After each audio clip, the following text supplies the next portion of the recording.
తాకట్టులో ఉన్న బంగారాన్ని విడిపించి ఆ రోజు ఆన్లైన్ రేటుకే మేము కొంటాం. Sharma gold company. నమస్తే గురుగారు. శ్రీమాత్రే నమః. గురుగారు, ఈ నెల 18వ తారీఖున మనకి పాక్షిక చంద్రగ్రహణం అని వింటూ ఉన్నాం. మరి దీని యొక్క ప్రభావం ఏ విధంగా ఉంటుంది? ఎందుకంటే గత కొన్ని రోజుల క్రితం మీరు కొన్ని విషయాలు చెప్పారు. మనకి జల విలయం రాబోతోంది, తాండవం చేస్తోంది. 10 నెలల క్రితమే మనం మీరు చెప్పడం జరిగింది. రాహు మారినప్పుడు మీన రాశిలోకి మారినప్పుడు మీన రాశి జలరాశి అంటారు. అవును అవును అవును. మన సుమన్ టీవీలోనే మీరు చెప్పడం జరిగింది. ప్రస్తుతం మనం చూస్తూ ఉన్నాము. అంటే ఒక్కొక్క జిల్లాని కుదిపేస్తోంది. ప్రస్తుతం గోదావరి జిల్లాలకి వర్ష తాకిడి ఎక్కువగా ఉన్నట్లుగా, చాలా ప్రమాద స్థాయికి వెళ్తున్నట్టుగా కూడా వార్తలు వింటూ ఉన్నాము. అంటే వర్షం పడటం వేరు, కుదిపేయటం వేరు. మరి ఈ గ్రహణం యొక్క ప్రభావం ఏ విధంగా ఉండబోతోంది? ఇదేమన్నా శాంతించే అవకాశాలు కనిపిస్తా ఉన్నాయా? తప్పకుండా. ఫస్ట్ ఆఫ్ ఆల్ ఏంటంటే అమ్మ, మనకి మహర్షులు గ్రహణం అనే విషయాన్ని 2 విధాలుగా చెప్పారు. ఒకటి జాగ్రత్త, రెండవది యోగము. గ్రహణం అనేటువంటిది మహర్షి కాన్సెప్ట్ లో గొప్ప యోగం కూడా. ఎలాగా అంటే మనకి గ్రహణానికి రవి, చంద్ర, రాహుకేతువులు ఒకే అలైన్ లోకి వస్తాయి. అంటే మనస్కారకుడు, ఆత్మకారకుడు.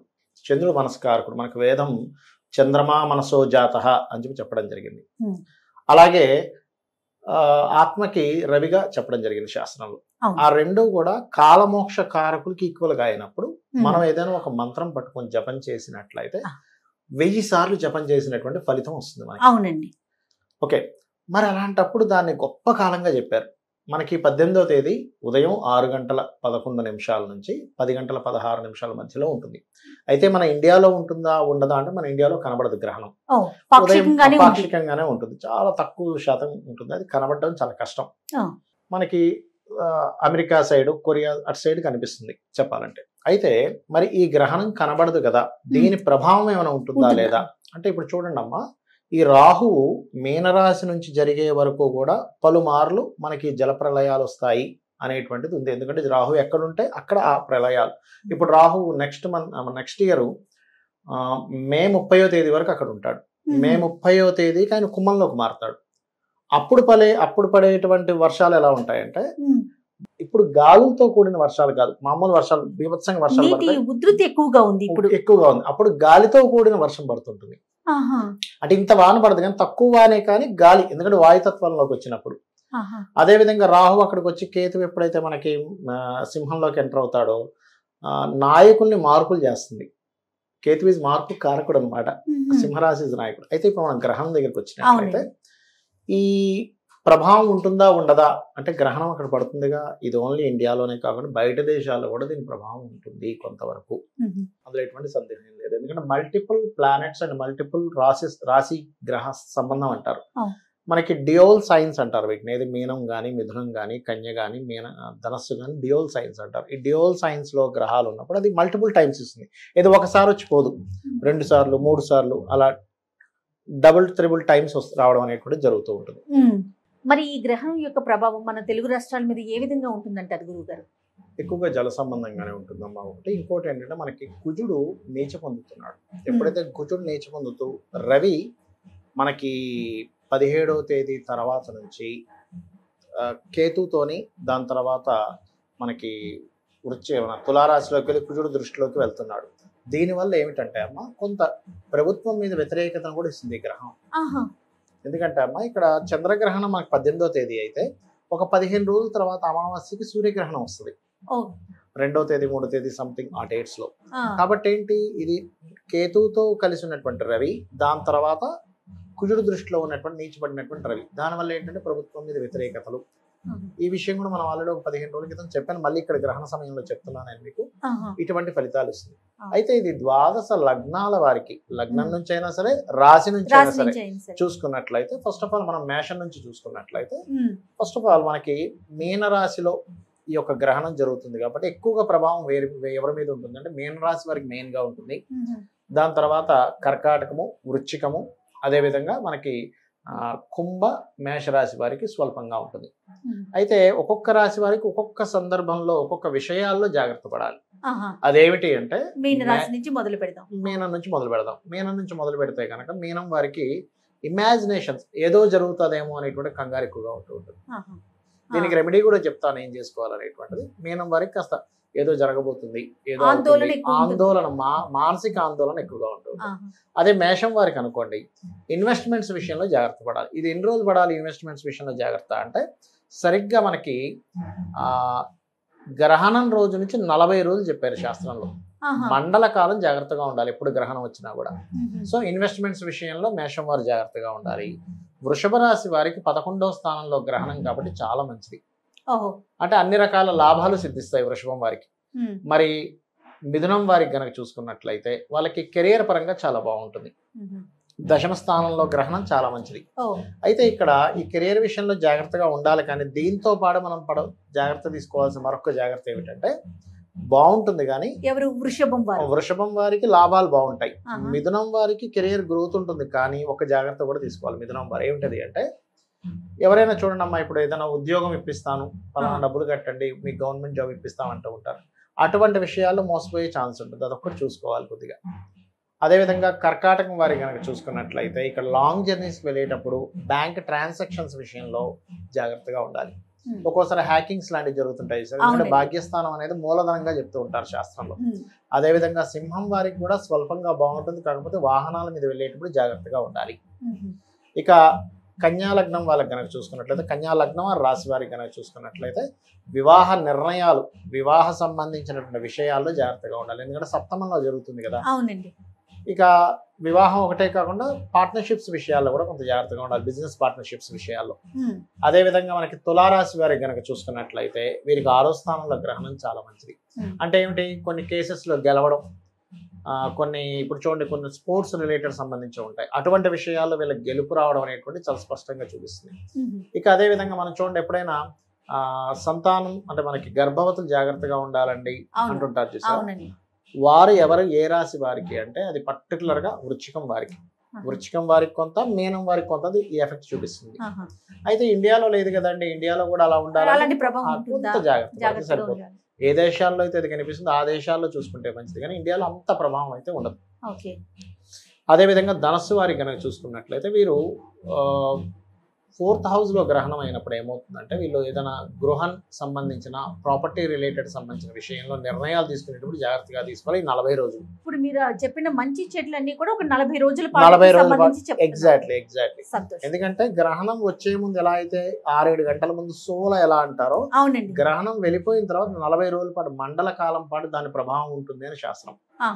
ఇక మకరం వారికి అనుకోండి అమ్మా, 3వ స్థానం గ్రహణం చాలా మంచిది. వాళ్ళకి ఏంటంటే కొన్ని లావాదేవీలు, ఎప్పటి నుంచో తగినటువంటి లావాదేవీలు క్లియర్ అవుతాయి. ఇక కుంభం వారికి కనుక తీసుకున్నట్లయితే, ఫైనాన్షియల్ మ్యాటర్స్ విషయంలో చాలా జాగ్రత్తగా ఉండాలి కుంభం వారు. చాలా కేర్గా ఉండవలసినటువంటి పరిస్థితి ఉంది కుంభం వారు. ఇక ఈ రాసుల వాళ్ళందరూ కూడా ఎవరికైతే ఇబ్బంది ఉందో వాళ్ళు చేసుకోవాల్సిన జాగ్రత్తలు ఏమిటి అని చెప్పి చూసుకున్నట్లయితే, పర్టికులర్గా ఇక్కడ వీళ్ళు చేసుకోవాల్సినటువంటిది కొన్ని దానాలు చెప్పారు శాస్త్రంలో. ఏమిటవి అంటే, రవిచంద్ర సంబంధించినవి, అంటే రవిచంద్ర ప్రతిమలు ఉంటాయి మనకి, సిల్వర్ రిలేటెడ్ సంబంధించినవి ఉంటాయి. అవి 2 ప్రతిమలు, గోధుమలు, బియ్యము, మినుములు, ఉలవలు గుర్తుపెట్టుకోండి. గోధుమలు, బియ్యము, ఉలవలు, మినుములు, వీటిని దానంగా ఇవ్వాలి.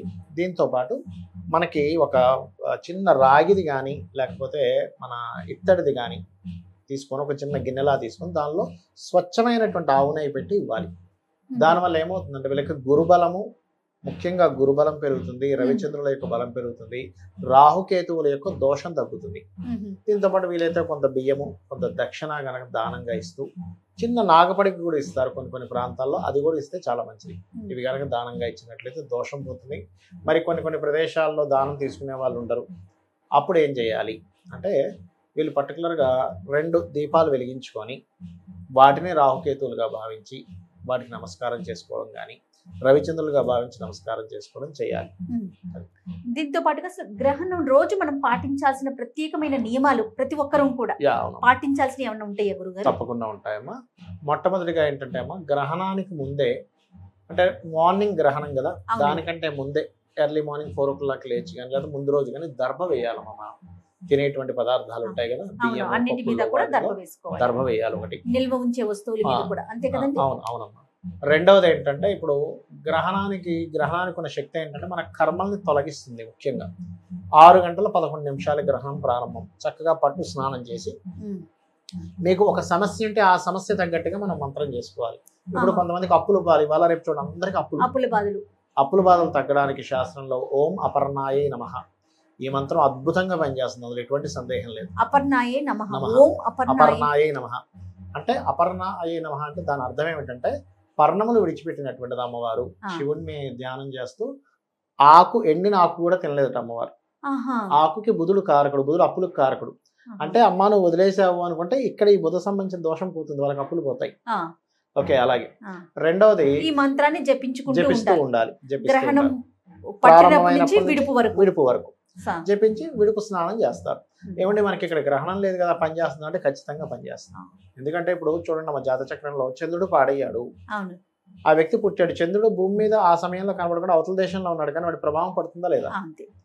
అలాగే ఏంటంటే గ్రహణ ప్రభావం మంత్ర సంబంధంగా మనం మంత్రం చేసినప్పుడు దాని ప్రభావం 100% ఉంటుంది. అలాగే ఉద్యోగాలు లేవు ఇవాళ రేపు, చక్కగా మీరు కనుక ఎవరైనా సరే ఉద్యోగం కావాలంటే ఈ గ్రహణ సమయంలో ఓం శ్రీమాత శ్రీ మహారాజ్ని శ్రీమత్ సింహాసనేశ్వరియే నమః లేదా ఓం మాణిక్య మకుటాకార జానుద్వయ విరాజితాయే నమః ఈ మంత్రం చేసుకుంటే ఖచ్చితంగా వస్తుంది, అందులో ఎటువంటి సందేహం లేదు. కాకపోతే సంశయించకుండా చేసుకోవాలి, నేను అమ్మవారిని చేస్తున్నాను నాకు వస్తుంది అనేటువంటి భావంతో. ఇక మానసిక ఒత్తిడి ఎక్కువగా దీనికి సంబంధించి ఏదైనా మంత్రం? 2 ఉన్నాయమ్మా, ఇంక చాలా ఉన్నాయి బట్ 2 చెప్తాను. ఓం మనస్విని నమః అనే మంత్రం ఒకటి, లేదా మనకి చూడండి అమ్మా అష్టమీ చంద్ర విభ్రాజ అలికస్థల శోభితాయే నమః ఇది బ్రహ్మాండంగా పనిచేస్తుంది మానసిక దీనికి. అలాగే టోటల్ లలితాసహస్రనామాలు యూట్యూబ్లో ప్లే చేసుకుంటూ ప్రాణాయామం అంటే ఎలా అంటే దీనికి ప్రాణాయామానికి కూడా ఒక పద్ధతి చెప్పారు శాస్త్రంలో. ఇప్పుడు ఒక ఎగ్జాంపుల్ లలితాసహస్రనామాలు ఉన్నాయి. ఓం శ్రీమాత శ్రీ మహారాజ్ని శ్రీమత్ సింహాసనేశ్వరి అన్నాం, అప్పుడు పీల్చుకున్నాం, మూసామనుకోండి. చిదగ్నికుండ సంభూత దేవకార్య సముద్యత ఉద్యద్భాను సహస్రాభ చతుర్బాహు సమన్విత మూసాం. మళ్ళీ ఓపెన్ చేసి 3 శ్లోకాలు అయ్యేలాగా ఒక శ్లోకం పీల్చుకొని 2 శ్లోకాలు బ్లాక్ చేసి 3 శ్లోకాలు వదలాలి. 1:3 రేషియోలో చేయాలి ఇప్పుడు కూడా ప్రాణాయామం. అంటే పీల్చుకునేటప్పుడు 1%, బ్లాక్ చేసినప్పుడు 2, వదిలేటప్పుడు 3, మళ్ళీ తీసుకునేటప్పుడు 1. అలా చేస్తే మీకుండే రోగాలు ఖచ్చితంగా పోతాయి. పాపకర్మలు మనకి శాస్త్రం ఏం చెప్తుందంటే ప్రాణాయామం రోజు ఎవరైనా అరగంట సేపు కనుక చేయగలిగితే వారికి 3 జన్మల పాపాలు పోతాయట. శాస్త్రంలో ఉన్నటువంటిది ప్రామాణికమైనటువంటి విషయం ఇది. అదే విధంగా మనకు కొంతమందికి రోగాలతో ఇబ్బంది పడుతూ ఉంటారు. ఓం సర్వవ్యాధి ప్రశమని సర్వ మృత్యు నివారిణి అగ్రగణ్య అచింత్య రూప కలికల్మషనాశిని నమః చేయాలి. ఖచ్చితంగా వాళ్ళకి రోగాల నుంచి బయటపడడం జరుగుతుంది. ఇలా 1, 2 అని కాదు. ఫైనాన్షియల్ ప్రాబ్లమ్స్ ఉన్నాయనుకోండి ఓం సంపత్కరీ సమారూఢ సింధుర వ్రజ సేవితాయే నమః ఇది చేసుకున్నట్లయితే ఖచ్చితంగా బాగుంటుంది. ఇవే కాకుండా నారాయణ మంత్రం చేసుకోవచ్చు. ఓం నమో నారాయణాయ, ఓం నమః శివాయ, సులభ మంత్రాలు, పంచాక్షరి మంత్రాలు. ఆహార నియమాలు ఏమైనా పాటించాలండి? ఆహార నియమాలు అంటే సర్వసాధారణంగా ఇది ఎర్లీ మార్నింగ్ వస్తుంది కాబట్టి ఎలాగో మనం అంత పొద్దున ఎవరు తినరు. సహజంగా ఏంటంటే 5-6 గంటల ముందే భోజనం కంప్లీట్ చేయాలంటారు కాబట్టి ఎలాగో మనం ఆ టైంలో తినం. అయిపోయిన తర్వాత తినడం మంచిది. ఇప్పుడు చాలా మంది అంటారు ఏమండి మా పిల్లవాడు మరి స్కూల్కి వెళ్తాడు కదా తినకుండా వెళ్తే ఎలాగా అని అంటారు. కొంచెం ఓపిక పట్టమని చెప్పండి ఉండగలిగే వాళ్ళైతే. లేదంటే కుదరదు అనుకున్నప్పుడు తినేటప్పుడు క్రీమ్ అచ్యుత అనంత గోవింద అనుకుంటూ తినమనండి. శాస్త్రంలో దీనికి ఏమిటంటే మనం కూడా నిత్యము కనుక క్రీమ్ అచ్యుత అనంత గోవింద అనుకుంటూ తింటే ఆ యొక్క ఆహారం ఔషధంగా మారుతుందట. తినేటప్పుడు పచనం చేస్తుంటాం కదా, క్రీమ్ అచ్యుత అనంత గోవింద అనుకుంటూ తిన్నారనుకోండి ఆ వ్యక్తి ఏ టాబ్లెట్ వేసుకోకుండానే రోగాలన్నీ నయమవుతాయి. అద్భుతమైన విషయం కదండి. ఆహారం ఔషధంగా మారటం అంటే దానికి మించి ఇంకే ఉంటుంది ప్రస్తుత కాలంలో. తప్పకుండా ఇలాంటి మంత్రాన్ని మనం పఠిస్తుండాలి. అయితే చివరగా ఇంకొక ప్రశ్న అండి, ఈ ప్రళయాల నుంచి మనం అంటే ఈ గ్రహణం తర్వాత అయినా ఏమైనా మార్పు వచ్చే అవకాశం ఉందా? తప్పకుండా మార్పు వస్తుందమ్మా. అయితే ఇక్కడ దీనికి ఒక సాధన ఒకటి ఉంటుంది. ఇప్పుడు రకరకాల ప్రాంతాల్లో ఉంటాము. రాహు ప్రభావం వల్ల ప్రళయాలు ఇంకొక 6 months వరకు చూపిస్తున్నాయి, 6-7 months వరకు. మరి దీని నుంచి బయటపడ్డాం అలాగా శాస్త్రంలో ఒకటి చెప్పారు. వరుణుడిని పూజించాలట. వరుణుడే కదమ్మా వర్షం కదా, అంటే నీకు ఎటువంటి ప్రమాదం లేకుండా వరుణుడు చూసుకుంటాడు. దీనికి షట్చక్ర సాధన చేసే వాళ్ళు ఏం చేస్తారంటే వం అనే అక్షరాన్ని మనకి స్వాదిష్టాన చక్రం మీద వం వం వం అనేటువంటి సాధన చేస్తారు. అప్పుడు వాళ్ళకి వం సాధన కనుక ఎవరైతే చేస్తారో స్వాదిష్టాన సాధన ఎవరైతే చేస్తారో వాళ్ళు ఇప్పుడు చూడండి ఇలా చూస్తే ఇక్కడ జలం పడుతుందని చెప్పగలుగుతారు. జలసిద్ధి కలుగుతుంది వాళ్ళకి. ఆహా. జలసిద్ధి కలిగిన వ్యక్తికి జలం వల్ల ఇబ్బంది రాదు. పూర్వం రైతులు చేసేవారట వంశాలు, ఆహా. అంటే వాళ్ళకి వర్షం పడాలనుకున్నప్పుడు పడేది కొంతమందికి, కావాలనుకున్నప్పుడు అంత అలా. సాధన ఉండేది. ఉండేది. పంచభూతాల మీద పట్టు సాగించేవారు వాళ్ళు ఒకప్పుడు.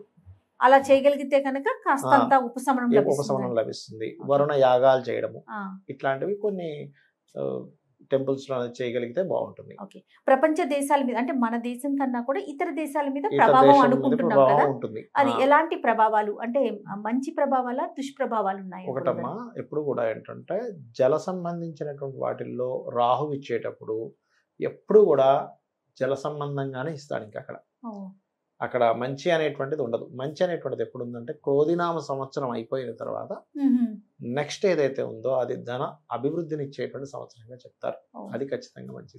ఎందుకంటే మన రాష్ట్రాలతో పాటు మన దేశం బాగుండాలి, దేశంతో పాటు ప్రపంచం అంతా బాగుండాలి. అదే కదా మనం ఎప్పుడు కోరుకునేది. మన సనాతన ధర్మం మనకి నేర్పించింది అది. ఎగ్జాక్ట్లీ. చాలా సంతోషం గురుగారు. నమస్తే. శ్రీమాత్రే నమః.